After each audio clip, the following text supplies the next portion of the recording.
જ્યારે પણ કોઈ વ્યક્તિ લેન્ડ પરચેસ કરતો હોય તો એને કઈ કઈ વસ્તુઓનું ધ્યાન રાખવું જોઈએ અને એક લેમેન કેવી રીતે આ વસ્તુઓનું ધ્યાન રાખી શકે છે? બહુ સારો પ્રશ્ન છે આપનો. અત્યારે મોટાભાગે અમને એવો અનુભવ થાય છે કે જ્યારે ક્લાયન્ટ છે એ પ્લોટ પરચેસ કરીને અમારી પાસે આવે છે અને પછી પ્લોટની ફિઝિબિલિટી અમે ચેક કરતા હોઈએ. એટલે ડેવલપરની બાબતમાં આ પ્રશ્ન નથી થતો હતો, પરંતુ જ્યારે કોઈ ઇન્ડિવિજ્યુઅલ બંગલોનું પ્લાનિંગ કરતા હોય અને પ્લોટ લઈને અમારી પાસે આવે અને પછી આપણે કોર્પોરેશનના નોર્મ્સ પ્રમાણે એને ચેક કરાવીએ પ્લોટની વાયલેબિલિટીને બધું, ત્યારે ખ્યાલ આવે કે ઘણીવાર એ પ્લોટ એ પર્ટિક્યુલર ઝોનમાં હોતો નથી. જેમ કે પ્લોટ છે એ એજ્યુકેશનલ ઝોનમાં હોય અથવા તો કમર્શિયલ ઝોનમાં હોય અને ક્લાયન્ટને ખબર પણ ના હોય.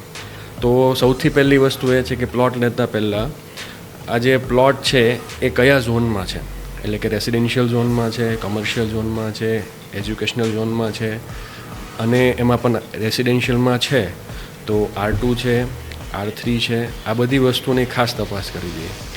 એ મુદ્દો ક્રોસ ચેક થાય ત્યાર પછીનો બીજો અગત્યનો મુદ્દો છે કે માર્જિન્સ, કે કોર્પોરેશનના નિયમ પ્રમાણે કેટલા માર્જિન્સ આ રોડ ઉપર મારે છોડવા પડશે. આ પ્લોટમાં મારે આ રોડ કનેક્શન છે એમાં એડજોઇનિંગ રોડ 12 મીટરનો છે, 18 મીટરનો છે, તો કેટલા માર્જિન્સ છોડવા પડશે. એ છોડ્યા પછી મારી પાસે પ્લોટ કેટલો બચશે, તો એમાં હું કન્સ્ટ્રક્શન શું કરી શકીશ. એ પણ બહુ અગત્યનો મુદ્દો આપણે પહેલાં ચેક કરી લેવો જોઈએ.